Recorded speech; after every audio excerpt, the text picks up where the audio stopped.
তমাকে পাশে নিয়ে কেক কাটলেন রাফি, বিয়ে সংসারের গুঞ্জন। দেশের বর্তমান সময়ের জনপ্রিয় নির্মাতা রায়হান রাফি ও চিত্রনায়িকা তমা মির্জা প্রেম করছেন, সে খবর বহু পুরনো।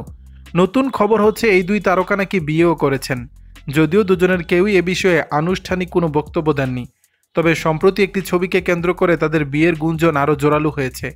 সোমবার ৩ মার্চ তুফান নির্মাতা রায়হান রাফির জন্মদিন। জন্মদিনে নিজ বাসায় কেক কেটেছেন তিনি, যেখানে রাফির এক পাশে দেখা গেছে মাকে, অন্য পাশে দেখা গেছে তমা মির্জাকে। নিজের জীবনের গুরুত্বপূর্ণ দুজন মানুষকে পাশে নিয়ে কেক কেটেছেন এই নির্মাতা। সেই ছবি ছড়িয়ে পড়তেই রাফি ও তমার ঘনিষ্ঠজনরা বলছেন এই দুই তারকা জুটি বিয়ে করেছেন, বর্তমানে তারা সংসারও করছেন। যদিও রাফি বা তমার পক্ষ থেকে এ বিষয়ে এখনও পর্যন্ত আনুষ্ঠানিক কোনো বক্তব্য মেলেনি, তবে একাধিকবার নিজেদের সম্পর্ক নিয়ে খোলামেলা কথা বলেছেন এই জুটি। এর আগে তমা মির্জার জন্মদিন উপলক্ষে শুভেচ্ছা জানিয়ে সামাজিক মাধ্যমে একটি ছবি শেয়ার করেছিলেন রায়হান রাফি।